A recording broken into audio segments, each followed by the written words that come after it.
क्या यह किसी नागरिक के मूलभूत अधिकारों के साथ खिलवाड़ नहीं होगा?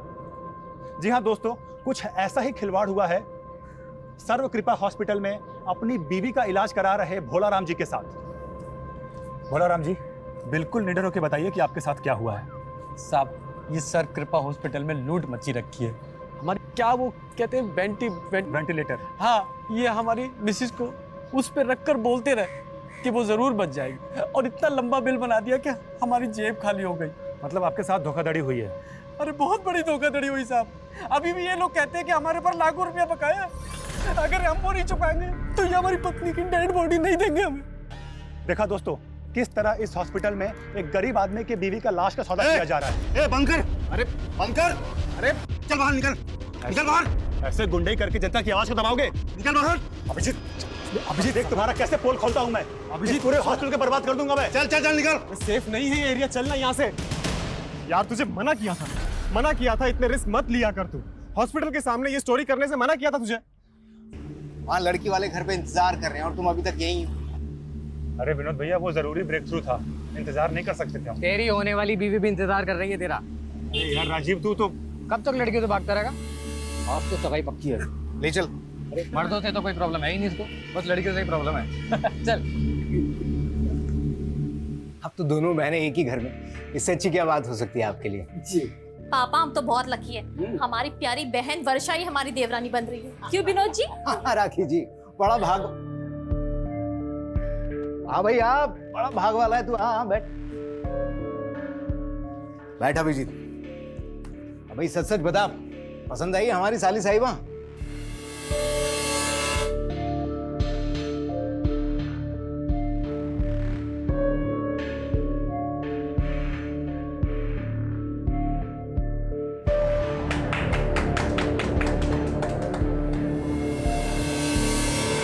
में शादी वादी के लिए नहीं बने।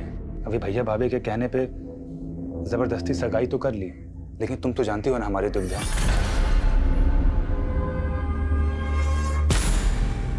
माँ, हम इस दुनिया को एक सच बताना चाहते हैं, और वो सच है।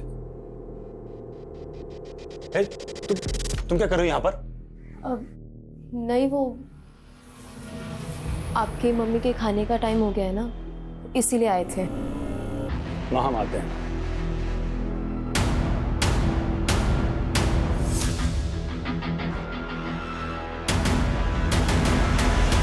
हम अक्सर सच्चाई से भागते हैं। उम्र के हर पड़ाव पर कोई न कोई एक ऐसा सच जरूर होता है जो शायद हम सबसे छुपा लेते हैं। दरअसल मैं सबको एक आईना दिखाना चाहता हूँ, एक ऐसा आईना जिसे देखकर हम फैसला करें कि आज हम कहाँ खड़े हैं। आने वाली 15 जून को रात 9:55 पे मैं आपको ऐसे ही कड़वी हकीकत से रूबरू करवाने वाला हूँ, जिससे शायद अब तक का सबसे बड़ा पर्दाफाश होगा।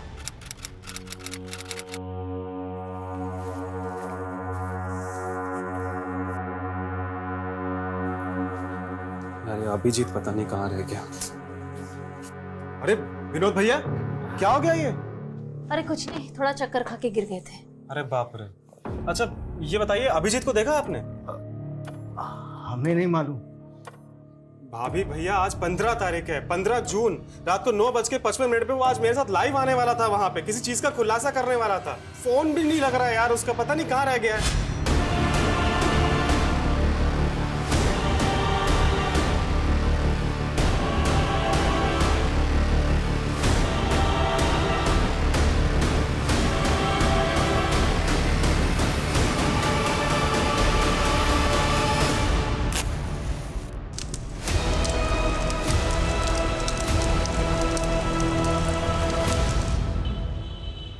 दो दिन से गायब है और आप लोग आ जा रहे हैं। आपने आखिरी बार कब देखा था सर?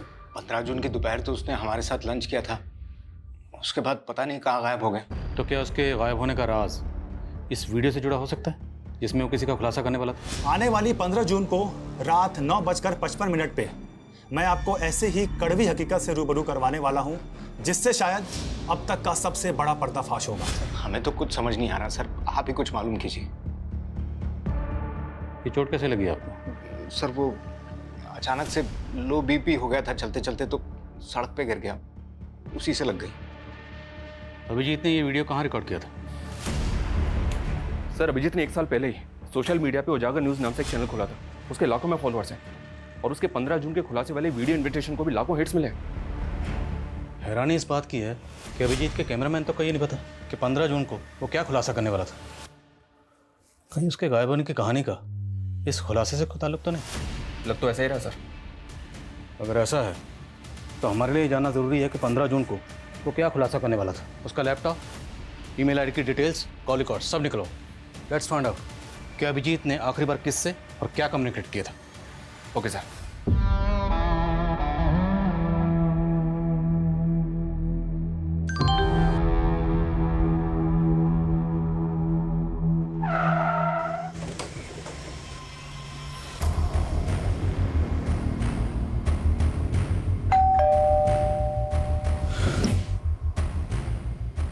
जी, हमें वर्षा जी से बात करनी है।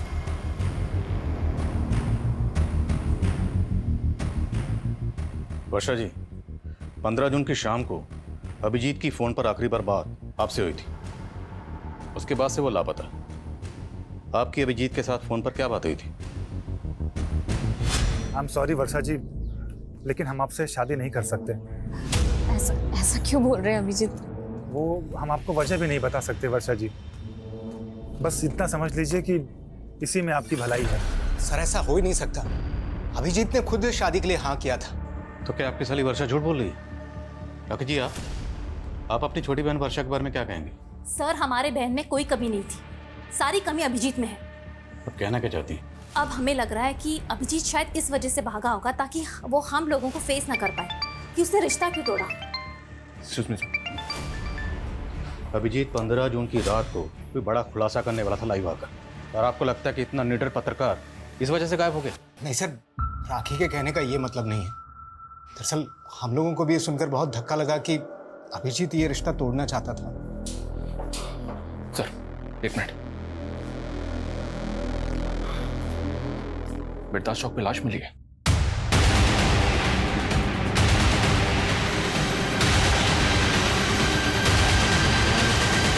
आइए सर। सर लाश बुरी तरह से जली हुई है, चेहरा भी पहचान पाना मुश्किल है, लेकिन उसकी कदकाठी अभिजीत की कदकाठी से मैच कर रही है। तो तुम्हें ऐसा लग रहा है कि अभिजीत की बॉडी है? सर अभिजीत का फोन बिरदास चौक पे ही बंद हुआ था, उसकी फैमिली से शिनाख्त करवा के देखे क्या? सर ये क्या दिखा रहे हैं सर? देखिए, हम मानते हैं कि बॉडी बुरी तरह से जली हुई है, पर हमारे लिए बॉडी की शिनाख्त करवाना बहुत ज़रूरी है। पर हमें इनकी बॉडी से ये चेन और ये अंगूठी मिली। ये अंगूठी तो अभिजीत की सगाई की अंगूठी है सर, और ये चेन भी अभिजीत की है सर। ये टैटू भी अभिजीत की कलाई पे ही था। इस तरह से पीटा गया, उसके बाद उसको जिंदा जला दिया गया। लेकिन सर किलर ने ऐसा क्यों किया? इसलिए कि उसको आइडेंटिफाई नहीं किया जा सके। अगर ऐसा था तो फिर अभिजीत की बॉडी पर उसकी चेन और अंगूठी इंटैक्ट क्यों था? यहाँ तक कि उसके बाजू पे जो टैटू था वो भी उसके भाई ने आइडेंटिफाई की। पहचान मिटाने की कोई कोशिश नहीं की गई। किलर ने अभिजीत को जिंदा जला दिया सर। ऐसा लग रहा है जैसे किलर की अभिजीत के साथ कोई गहरी रंजिश थी। अभिजीत के लैपटॉप से क्लू मिला? साइबर टीम अभिजीत के लैपटॉप और मोबाइल का डेटा रिकवर करी है सर। लेकिन सर अभिजीत का फोन पिछले कई दिनों से अतुल नगर में काफी एक्टिव था। अतुल नगर में कहाँ जाता था ये तो नहीं पता, लेकिन अतुल नगर में जितने भी सीसीटीवी हैं सबकी फुटेज मंगा रहा हूँ। और अभिजीत का कैमरामैन प्रथमेश, उसने कुछ बताया? नहीं सर, उसे इस बारे में कुछ नहीं पता।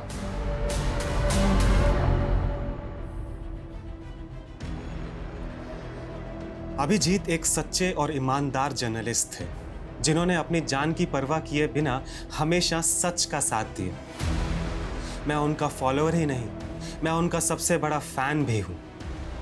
मैं आपसे वादा करता हूं, अभिजीत ने जो काम शुरू किया था अब उसे मैं पूरा करूंगा, चाहे उसके लिए मुझे सच्चाई ढूंढने के लिए पाताल लोक ही क्यों ना जाना पड़े, लेकिन सच्चाई को उजागर मैं करके रहूंगा। सर 24 मई की अतुल नगर की एक फुटेज मिली है, ये देखें। इसमें अभिजीत लड़कियों का पीछा करता हुआ दिख रहा है। कौन है लड़की? मैं पता करवा रहा हूँ सर। लेकिन सर ये अभिजीत लड़कियों का पीछा क्यों कर रहा होगा? मेरा मतलब एक तरफ इसकी मंगेतर का कहना है कि ये उससे शादी नहीं करना चाहता था, और दूसरी तरफ इन लड़कियों के पीछे। सर कहीं कोई अफेयर का तो चक्कर नहीं? तो ये चक्कर क्या है ये तो इन लड़कियों से मिलने के बाद ही पता चलेगा। आंटी वो अभिजीत जी आप पुष्पा,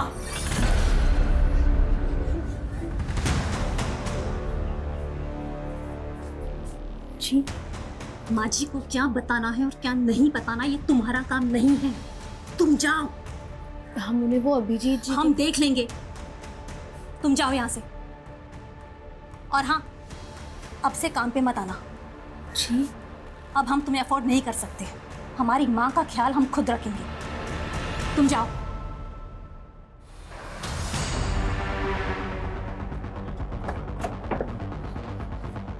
अभिजीत जिन दो लड़कियों का पीछा करते हुए देखा था वो दोनों लड़कियां इसी घर में किराए पे रहती थी सर, और ये इस घर के मकान मालिक हैं।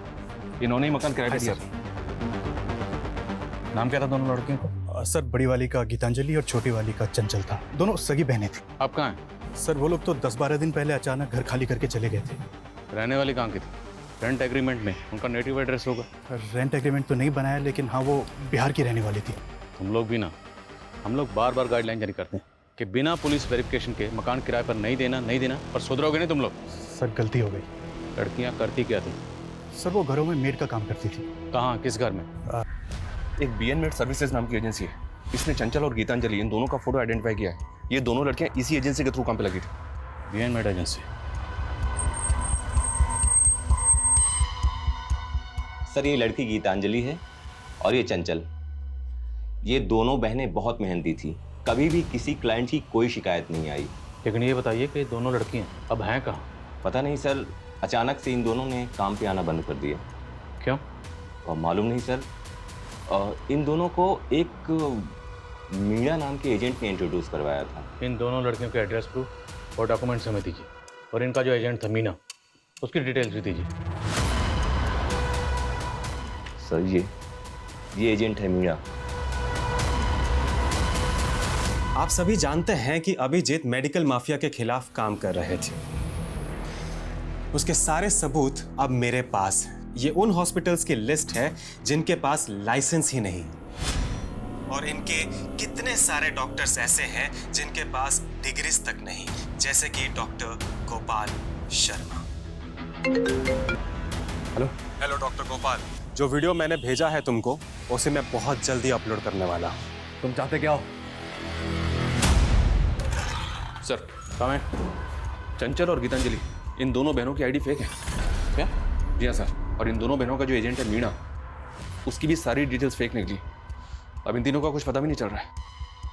अभिजीत इन दोनों लड़कियों का पीछा करते हुए देखा गया था। अभिजीत का कत्ल हो गया, और अभिजीत के कत्ल से ठीक एक हफ्ता पहले ये दोनों लड़कियां गायब हो गई। क्या इन दोनों लड़कियों और इस एजेंट मीणा की अभिजीत के कत्ल में इन्वॉल्वमेंट तो नहीं? लग तो मुझे भी ऐसा ही रहा सर, कोई ना कोई इन्वॉल्वमेंट तो होनी चाहिए। इन तीनों के लिए लुकआउट नोटिस जारी कर दिया है। सर अभिजीत की मंगेतर वर्षा के बारे में एक बात पता चली है। सर उसकी पहले भी शादी हो चुकी है। What? जी सर, वर्षा का पहला पति कुणाल मर चुका है। सर उसकी मौत संदिग्ध हालात में हुई थी। मतलब? 17 सितंबर 2021 को शोमिता चौक पे अपनी बाइक से जा रहा था। सर वहाँ एक एसयूवी गाड़ी ने उसकी बाइक को टक्कर मारी थी। पहले शोमिता चौक पुलिस इस केस को मर्डर केस मान के इन्वेस्टिगेट कर रही थी, लेकिन उस एसयूवी गाड़ी का कहीं भी पता नहीं चला। इसीलिए उन्होंने इस केस को एक्सीडेंटल केस मान के क्लोज कर दिया। ये अभिजीत मर्डर केस भी कम चौंकाने वाला नहीं। अभिजीत को पहले बुरी तरह से टॉर्चर किया गया और फिर जिंदा जला दिया गया। और इन दोनों केसेस की कॉमन कड़ी है वर्षा। वर्षा जी, पहले आपकी शादी होती है कुणाल से, और वो बड़े ही फिल्मी अंदाज से मारा जाता है। उसके बाद आपकी सगाई होती है अभिजीत से, वो भी मारा गया है।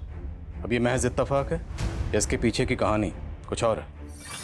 आप बेकार में हमारे बेटी को परेशान करके अपना वक्त बर्बाद कर रहे हैं। अब ये तो आने वाला वक्त ही बताएगा कि किसका वक्त बर्बाद होने वाला है। बस इतना याद रखिएगा, बिना हमारी इजाजत के फोटोज निकाल लिए। सारा मुझसे पैसे दे दे के थक गए थे, लेकिन उसका लालच बढ़ता ही चला जा रहा था। मजबूर होकर हमने सब बात अभिजीत को बता दी।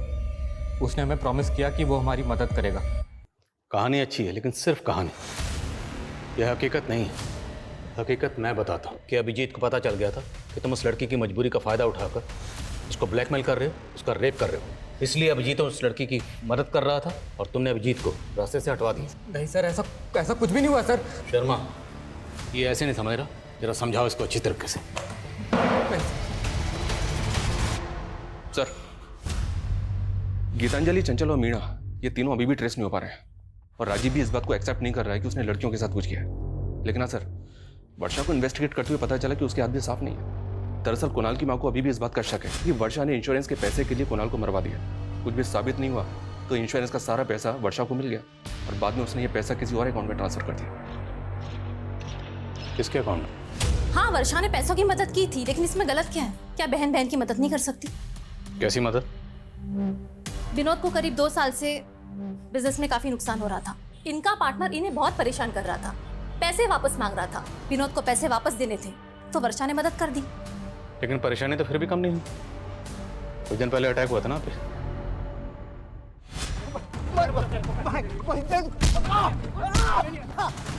कल पैसे नहीं मिले ना, दूसरा तरफ से भी बुरा हालत होगा। उस दिन पुलिस स्टेशन में इस चोट के बारे में पूछा तो झूठ बोल दिया।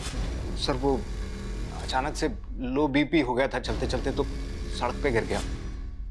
लेकिन इन सब बातों का अभिजीत के मर्डर से क्या लेना देना? लेना देना ना हो तो ही अच्छा है, वरना लेने के देने पड़ जाएंगे। एक बात बताओ, तुमने उत्तम को पैसा तो दे दिया था ना? अब तुम भी हम पे शक कर रहे हो। अरे अगर तुमने पैसा चुका दिया था तो लोगों ने हम पे हमला ही क्यों किया? उसी के कारण जो तुमने पुलिस को बताया है। छोटा मोटा पैसा नहीं है ये, और अब तक कर्जा चुकता नहीं हुआ है। इतने के लिए लोग जान ले लेते हैं। शुक्र करो तुम अब तक जिंदा हो। सर, ये दोनों बहनें जितनी सीधी नजर आ रही हैं उतनी है नहीं। आज की दुनिया में कोई भाई या बहन अपनी प्रॉपर्टी या पैसा बिना लिखा पढ़ी के किसी को नहीं देता है, और वो भी अपनी बहन के पति के कर्ज को उतारने के लिए। विनोद के बिजनेस पार्टनर से कंफर्म करो, दोनों बहनों का कांटेक्ट अच्छे से चेक करो।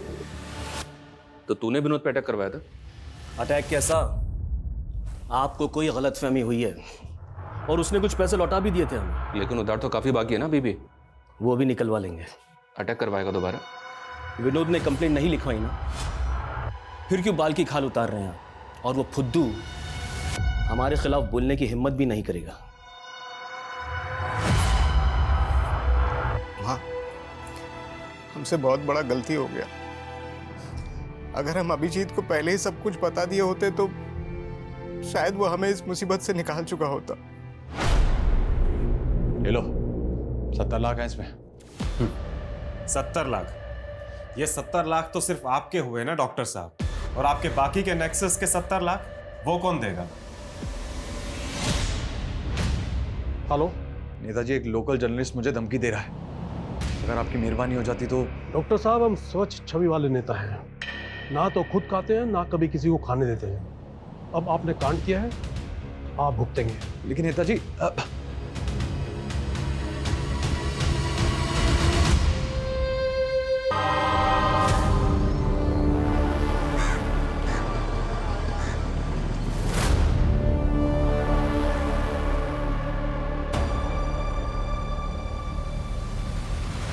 हम थक गए हैं ये करते करते। अभी और कितने खून बहाने पड़ेंगे?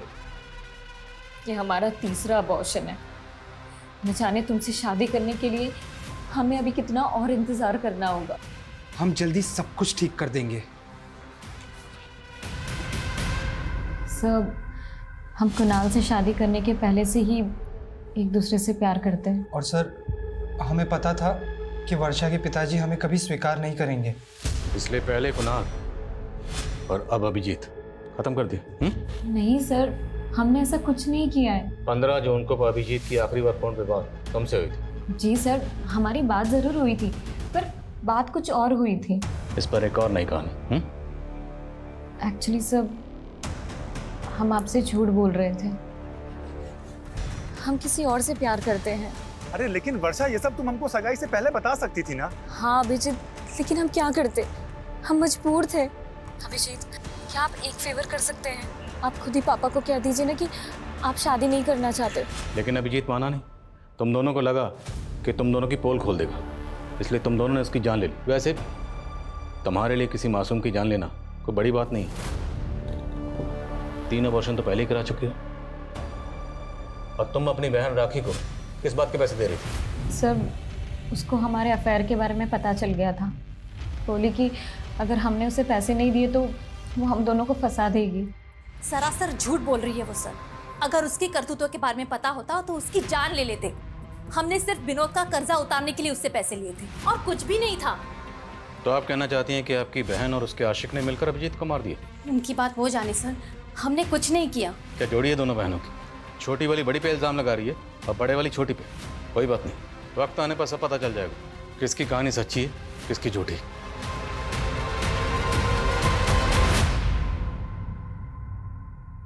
ओ, आपकी सास की केयर टेकर, क्या नाम है उसका?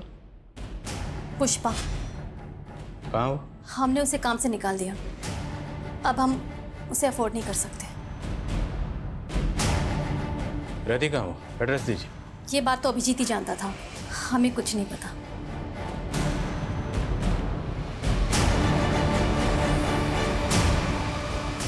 सर कहीं राखी पुष्पा को लेकर भी तो हमसे कुछ नहीं छुपा रही है। हो सकता है कि इसी ने पुष्पा को जानबूझ कर गायब कर दिया क्योंकि वो कोई राज जानती थी, या फिर पुष्पा को खेल कर गई। इस राखी पे कड़ी नजर रखो और पता करो कि पुष्पा कहाँ गायब है, और उसके लिए लुकआउट नोटिस जारी कर दो।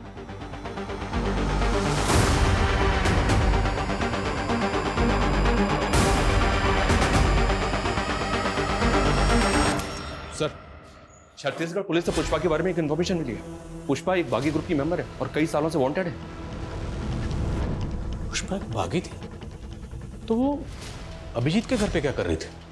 दरअसल अभिजीत के लेट फादर धीरेन्द्र आनंद ने कई सालों तक एक बागी ग्रुप में काम किया है और ये पुष्पा उनकी शागिर्द थी। इंटेलिजेंस का ऐसा मानना है कि गायब होने के बाद पुष्पा यूपी में कहीं छुपी थी। मतलब वो यूपी में अभिजीत के घर पर छुपी हुई थी और वो... सर बहुत गलत कर रहे हैं आप। एक ईमानदार पत्रकार की छवि के साथ में खिलवाड़ कर रहे हैं आप लोग। फिलहाल तो हम जा रहे हैं, लेकिन अगर हमें बाद में पता चला कि अभिजीत के साथ मिलकर आपने बागियों का साथ दिया था तो हम आपको नहीं छोड़ेंगे।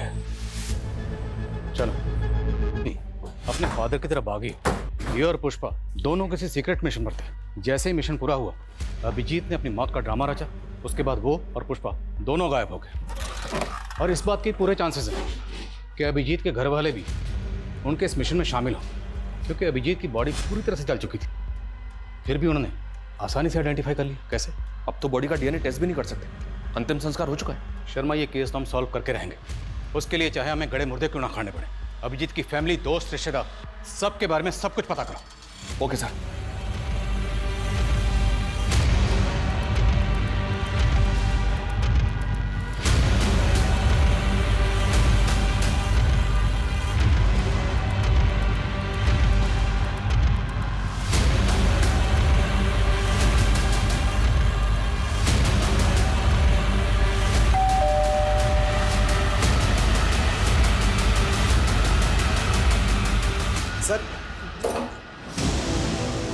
इतना सारा कैश?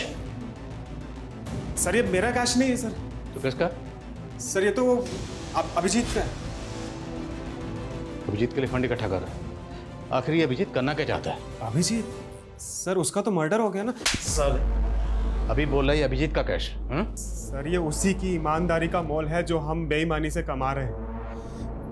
मैं, राखी और उत्तम साथ में मिलकर के ये काम कर रहे हैं सर। तुम्हारी छोटी बहन वर्षा का नीरज से अफेयर और तुम्हारा अपने पति के बिजनेस पार्टनर उत्तम से अफेयर। अति उत्तम। सर हमारा कोई अफेयर नहीं है। हमने सोचा था कि विनोद उत्तम के साथ बिजनेस करके सेटल हो जाएगा, लेकिन आलसी घाटा करके बैठ गया। ओ मैडम, यहाँ मैं मुनाफा या घाटा जानने के लिए नहीं बैठा हूँ। तुम तीनों ये बताओ कि अभिजीत को क्यों मारा? सर हमने अभिजीत को नहीं मारा है, बल्कि उसकी मौत का फायदा उठा करके हमने सिर्फ डॉक्टर गोपाल शर्मा से पैसे ठगे थे। सर प्रथमेश ने हमें बताया था अभिजीत के मेडिकल स्कैम खुलासे के बारे में, तो हमने उत्तम की ताकत का इस्तेमाल किया ताकि कोई डॉक्टर हमें परेशान करे तो उत्तम संभाल लेगा। तो 15 जून की रात को अभिजीत यही खुलासा करने वाला था? नहीं सर, वो तो सच में उसने हमसे सीक्रेट रखा था। वो कुछ और बात थी और उसी की वजह से उसकी जान गई है सर। तुम तीनों को तब तक तोड़ेंगे जब तक सच नहीं कबूलोगे। नीलम, तोड़ो नहीं। डॉक्टर गोपाल की कुंडली निकलवाओ। पूरे चांसेस है कि 15 जून को अभिजीत जो खुलासा करने वाला था वो उसी डॉक्टर के खिलाफ हो। हेलो, क्या आप मुझे डिटेल्स मिल कीजिए।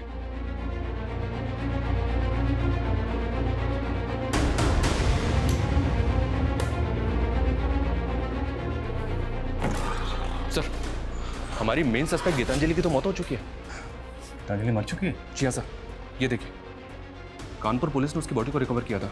कोई बॉडी क्लेम करने के लिए नहीं आया तो उसका अंतिम संस्कार कर दिया। चौंकाने वाली बात यह सर कि गीतांजलि की कलाई पे बिल्कुल वैसा ही टैटू था जैसा अभिजीत की कलाई पे था। ये देखिए सर, अभिजीत के टैटू में 186 नंबर लिखा है और गीतांजलि के टैटू में 81 नंबर लिखा है। दोनों टैटूज वैसे तो दिखने में सेम है, सिर्फ नंबर और डिजिट्स का फर्क है। क्या ये कोई सीरियल नंबर हो सकता है?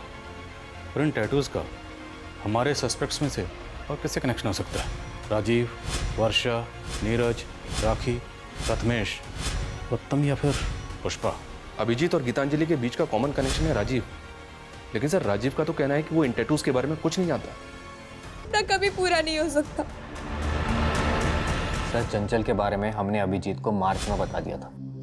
उसके बाद अप्रैल में अभिजीत बिना किसी को बताए 20 से 25 दिन के लिए किसी असाइनमेंट पर बाहर चला गया था। हाँ, अभिजीत अप्रैल में काफी दिनों तक नहीं था और उस दौरान उसने हमको कॉल भी नहीं किया था। मार्च में वो टैटू उसके हाथ में था? नहीं, तब तो नहीं था, लेकिन जब वो वापस आया तो हमने वो टैटू उसकी कलाई में देखा। तो आपने उससे पूछा कि वो टैटू उसने कहाँ बनवाया था और क्यों बनवाया था? नहीं सर, ऐसा तो उसने कुछ नहीं बताया। सर पहले तो हमें भी अजीब लगा था क्योंकि वैसा ही टैटू चंचल की कलाई पर भी था। कहीं ऐसा तो नहीं कि गीतांजलि और चंचल का उन टैटू से कोई ऐसा राज जुड़ा था जो अभिजीत जानना चाहता था, इसलिए उनका पीछा कर रहा था? लेकिन सर वो ये सब जानने के लिए अपनी कलाई पे वैसा ही टैटू क्यों बनवाएगा?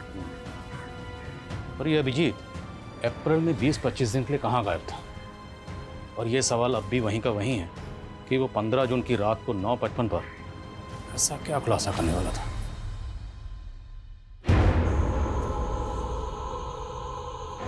देखो, हम जानते हैं चंचल और गीतांजलि के अलावा तुम लोगों के साथ यहाँ पर क्या हो रहा है। हम यहाँ की सच्चाई पता करने आए। आप हमें यहाँ से आजाद कर दोगे ना भैया? हाँ, लेकिन उसके पहले तुम्हें सब बताना होगा कि यहाँ पर हो क्या रहा है। मैं भारत, मैं इंडिया, मैं हिंदुस्तान भी हूँ। मेरी धरती बहुत महान है। मैं अपनी नदियों की तरह पावन हूँ। मैं एक विशाल लोकतंत्र हूँ, बहुत तेजी से बढ़ती अर्थव्यवस्था हूँ। पर देखो मेरी गरिमा पे ये कैसा दाग लगा है। ये कैसा दाग लगा है? ये दाग हम सबको मिलकर धोना है। और ये फोल्डर बनाया गया 14 जून को। वो ना हो, ये जो 15 जून को खुलासा करने वाला था, ये लाइंस उसकी उसी स्पीच का हिस्सा है। लेकिन सर इसका तो कोई क्लू ही नहीं मिल रहा है कि ये खुलासा क्या था, किसका था और किसके लिए था। हमारे देश में आने भैया, और हम भी आजाद होंगे। बस आप जल्द से हमें लेने आ जाओ, हम आपका वेट कर रहे हैं। हमारे पास एक ऐसी चाबी है जिससे सारे ताले खुल सकते हैं, और वो एजेंट मीना। क्योंकि गीतांजलि और चंचल को डोमेस्टिक एजेंसी के लिए वही लेकर आया था। शर्मा, ढूंढो उसे। खबरों को काम पे लगाओ। जेलों में जितने भी कैदी हैं उनके बारे में पता करो। तुम्हें जो करना करो, लेकिन किसी भी सूरत में मुझे एजेंट मीना चाहिए। Okay sir.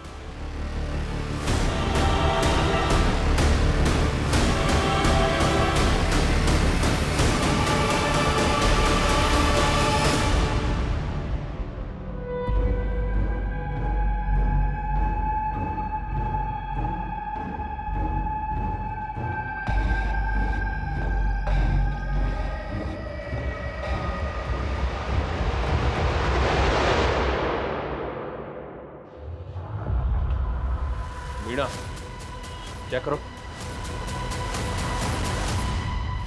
साहब, ये सब लड़के तो बंदो मजदूर हैं। इन्हें तो मैं शहर के बाहर से अपने टेम्पो में लेकर आता हूँ। मेरा काम है इन्हें घरों में काम दिलाना, और अगर कोई गड़बड़ करने की कोशिश करते तो हमको वापस कैंप भेज देते हैं। कैसा कैंप? कहाँ है ये कैंप?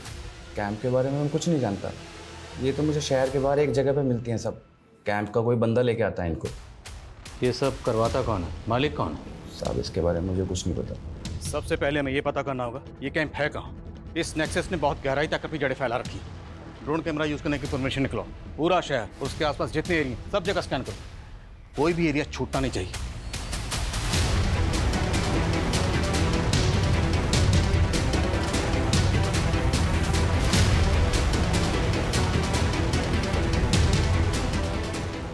ड्रोन कैमरास के फुटेज में ये 3 जगह सस्पिशियस लग रही हैं। इनकी डिटेल्स निकलवाइए सर। और इन 3 में से एक जगह ऐसी है जहाँ लोगों के मूवमेंट बहुत ज़्यादा सस्पिशियस है। यहीं टारगेट करें। पूरी फोर्स के साथ धावा बोलेंगे, तैयारी करो। Okay sir.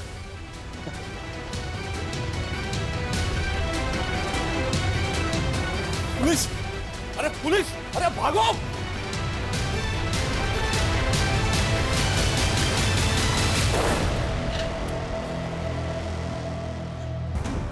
तुम लोगों को बंधुआ बनाकर उन पर जुल्म करते थे। कब से चला ये सब? साहब काफ़ी टाइम से हमारे लोग हर शहर में फैले हुए साहब। अगर हमें कोई अनाथ या कोई मजबूर मिलता था, हम इन्हें अपना कैंप में लेके आते साहब, और हम बच्चे लोग को भी किडनैप करके लेके आते साहब। अब ये बताओ, कैंप में उनसे करवाते क्या थे? साहब हम उन्हें बड़ी बड़ी कंपनी, मिल और ईंट की भट्टी में लगा देते साहब। इनमें से कुछ मर भी जाते थे साहब, इसलिए हम नए लोगों को फंसाते रहते थे साहब। और अगर कोई अच्छी लड़की रहती थी तो उन्हें हमें घर में काम पे लगाते थे साहब। जैसे गीतांजलि और उसकी बहन चंचल, है ना? दीदी को पूरा भरोसा था कि एक दिन हम उस जंजाल से बच निकलेंगे। देखना चंचल, एक दिन आएगा जब हम आजाद होंगे और बहुत ही बेहतरीन जिंदगी जिएंगे, ऐसी नहीं। पर उसके लिए हमें कैंप से बाहर आकर घरों में काम चाहिए था, इसलिए हमने कैंप में अच्छा बर्ताव किया, उन लोगों का भरोसा जीत लिया। फिर तुमने राजीव के यहाँ काम करना शुरू कर दिया, उसको ब्लैकमेल किया। हमारी पूरी कमाई तो वो मीना ले जाता था और हमें अपनी जिंदगी शुरू करने के लिए कुछ पैसों की जरूरत थी, और इसलिए हमारे पास और कोई रास्ता नहीं था। लेकिन राजीव ने अभिजीत को सब बता दिया। हाँ, लेकिन अभिजीत भैया को ब्लैकमेलिंग से ज्यादा उस गिरोह के बारे में चिंता थी। देखो, मुझे पता है तुम लोगों के साथ क्या हो रहा है। मैं तुम्हारी मदद करना चाहता हूँ, लेकिन उसके लिए मुझे तुम्हारे जैसे मजदूर बन के ही उस कैंप में घुसना पड़ेगा, और अपने हिडन कैमरे से सब कुछ रिकॉर्ड करना होगा कि वहाँ पर एक्चुअली में हो क्या रहा है। फिर हमने उन्हें वहाँ घुसने में मदद की और वो हमारे कैंप में शामिल हो गए। साहब मुझे शक हुआ कि अटेंडेंस रजिस्टर में गड़बड़ दिखा साहब, और वो कमीना पत्रकार वो मौका देख के भाग गया, और गीतांजलि ने उसको मदद की थी कैंप में घुसने के लिए साहब। इसलिए तुम लोगों ने गीतांजलि को मार दिया, और उसके बाद जब तुम लोगों को पता चला कि 15 जून को अभिजीत को खुलासा करने वाला है, तो उसको भी मार दिया। साहब हमारे लोग ने अभिजीत पे नजर होगा साहब, और मौका पाके हमने उसको दबोच लिया साहब।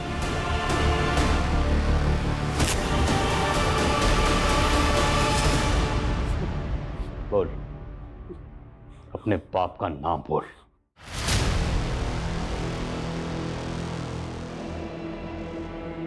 धर्मेंद्र सिंह सर मीटिंग में है। सर सर सर सर चलो। हाँ।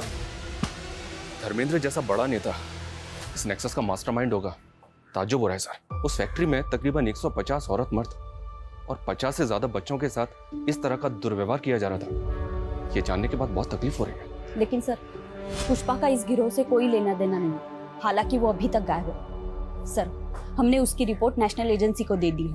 ये बहुत ही अफसोसनाक है कि एक तरफ जहां हमारे मुल्क में 5G टेक्नोलॉजी लॉन्च हो रही है, हमारे मुल्क की इकोनॉमी तेजी से आगे बढ़ रही है, वहीं आज भी 2022 में भी एक तरफ काला अंधेरा